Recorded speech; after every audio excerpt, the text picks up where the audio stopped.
Guys, Ryan here. I figured I'd do a quick video on my zombie survival kit, Zombie. If you didn't pick up on that sarcasm, shame on you. But I figured I'd just throw that name in there to get some of your Z-heads your zombie fix for the day. We're going to be starting on the right, working down to the left. So starting with my hat. This is just a standard boonie hat. You could pick it up at any Army surplus store near you for $10, $15. I picked that to blend it with my urban environment and just to keep the shade out of my eyes, or light out of my eyes as it were. And we're going to start at the top of my bag working down. This is my designated medical pouch. I don't have too much in here. I've got some antibacterial masks, dust masks. I've got antibacterial gauze pads, some rubber gloves. You know, you don't know what you're going to be using in this kind of scenario. I've got a whistle. Doesn't really fit into the pouch, but I didn't have anywhere else to put it. Whistle. It's also a light and a compass. Yippee. I've got just Band-Aid brand bandages and this Boy Scout knife that I've had for years, just as a necessity for the medical kit, just to cut things up, so I don't have too many pairs of scissors lying around. Working our way down, we've got this pouch.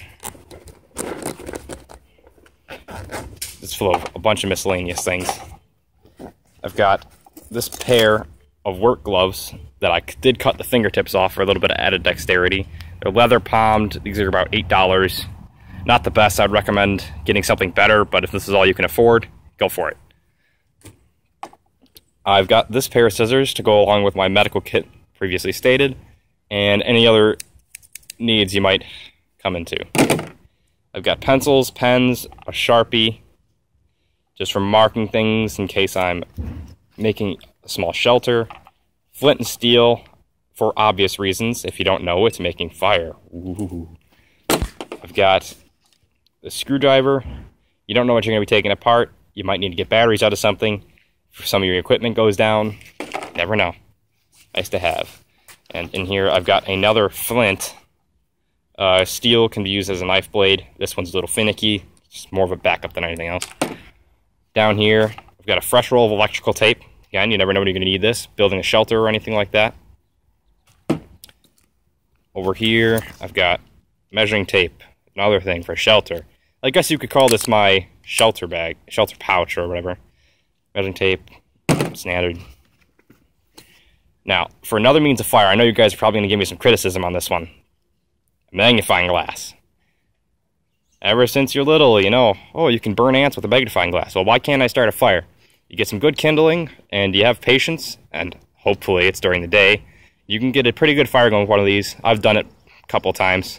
Not the most reliable, but if you don't have anything else. And just a simple multi-tool. You can pick this up at a Dollar General for, say, for $2. Just something I threw in there last minute. Moving on up to one of the bigger pouches. We've got 2 water bags. This came in a survival kit I bought a while back. Water packs. I'm not positive how structurally sound these are, how airtight they are, watertight, but they're nice just to have. I would obviously throw in a couple extra bottles of water if I'm actually going to leave, but this is just something I threw together last minute. And I've got this knife here. It's a nice little knife. Not a heavy-duty one.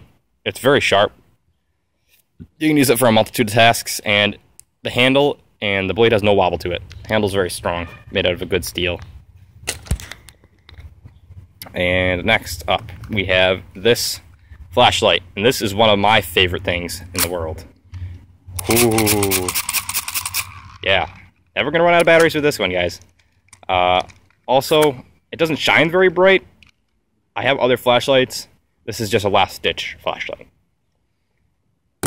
And I've got roll of, say, 30 feet of paracord here. I know it doesn't look like much, but trust me. I spent 20 minutes winding this damn thing. And obviously that can be used to create snares, any sort of small hunting traps, capture small game. And similarly so, this knife is my M-Tech rescue knife. A little bit of budget-minded K-bar, if you want to look at it like that.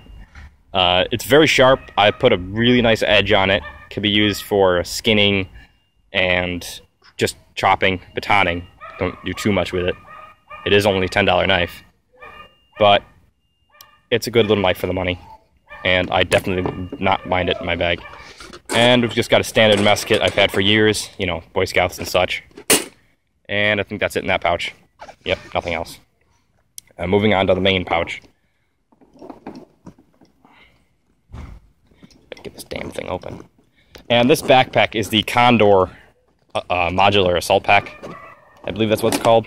It was like $40. It's not the most expensive thing in the world, but hey, you know, whatever. And here I've got a pair of knee pads. You never know when you're going to need a good pair of knee pads, guys. These ones are on their last legs themselves. I've been looking to get some new ones for a while, but these will do for now. And here I've got a different kind of hat, a Marine's hat. It's ERDL camouflage or woodland camouflage or whatever, just to blend in with the woodland environment a little bit better if I ever get to that far without getting eaten, bit, whatever you want to say. And here I've just got an extra pair of clothes, and that's about it for this bag. Oh, one more thing. Back here, it's got a small secret pouch in here where I have a U.S. Army survival manual that came with my kit that I got for Christmas a while back.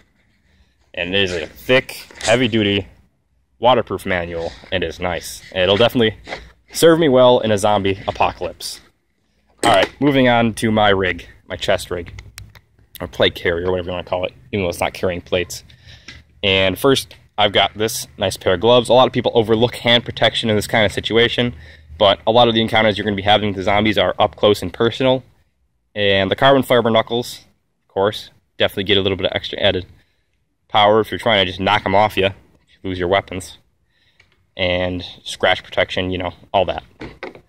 Here, I've got my M-Tech standard folding knife. This knife has never failed me. For cheap price, I am not of economically sound right now.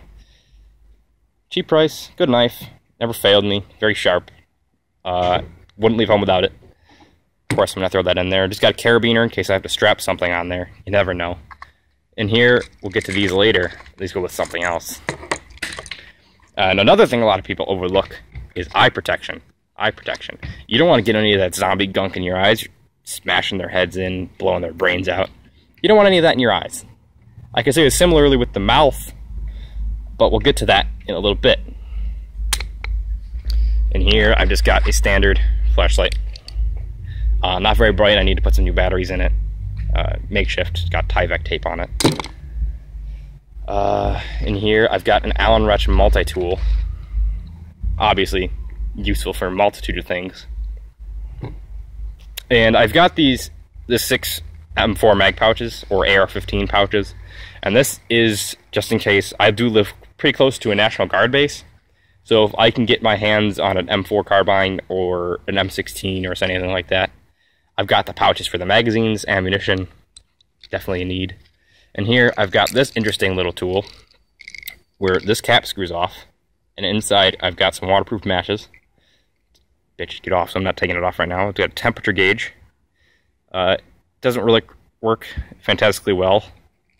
Definitely wouldn't rely on it. And I've got this neat little whistle. I'm just stuck, you know, stand in one spot and blow it until somebody comes, you know. And this rig overall is my Condor Sentry plate carrier in multicam, and I've got some armor plates in it.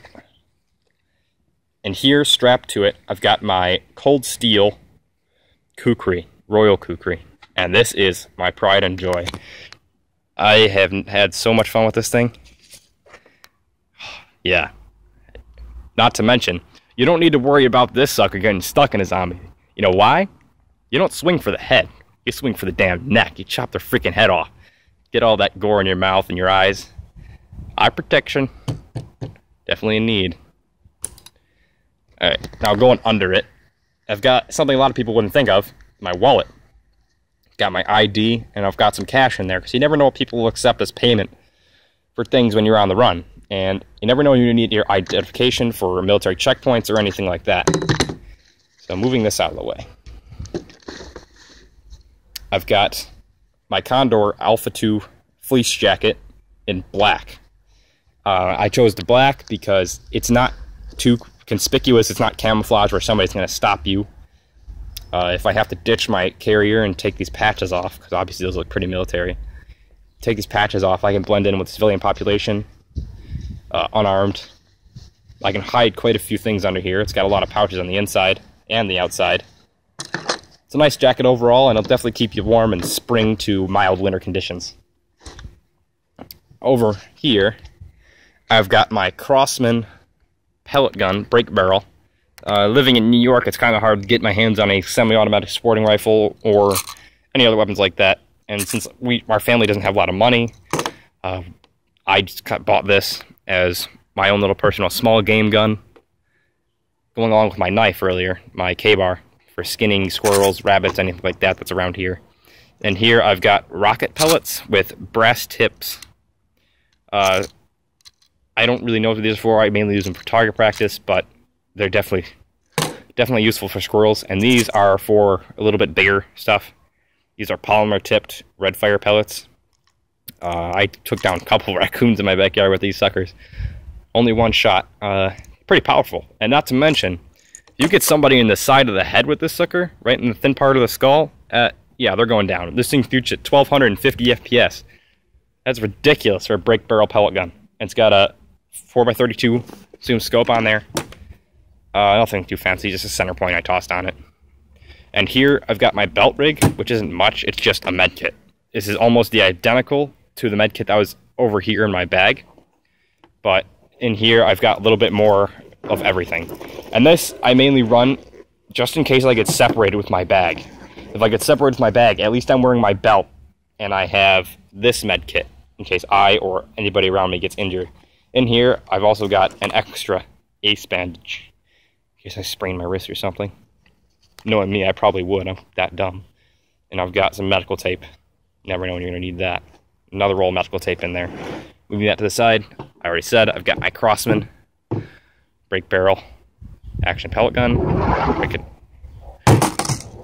pop that sucker right in there. Push down a little bit more and you're good to go. It's got a 2-stage trigger with the safety. This is unloaded, as you just seen. I'm not going to go playing with a loaded weapon. This is very dangerous. And last but not least, I've got my shemagh, or scarf, or bandana, whatever you want to call it. This is properly called a shemagh, and it is a big motherfucker. This has hundreds of uses. I just use it to wipe off this bench. You can use it to clean blood. You can use it to clot wounds. Use it to keep the gore out of your mouth. Tie that around your mouth as a bandana, going along with the eye protection I mentioned earlier. This thing has a lot of uses, and it's very cheap. I recommend you pick one up right away. If not, just wrap a t-shirt around your face or carry a spare t-shirt with you that's not meant for clothing. That'll fix you up nice. And that is my zombie survival kit. Zombie survival kit. Alright, see you guys next time. Hope you guys found this useful.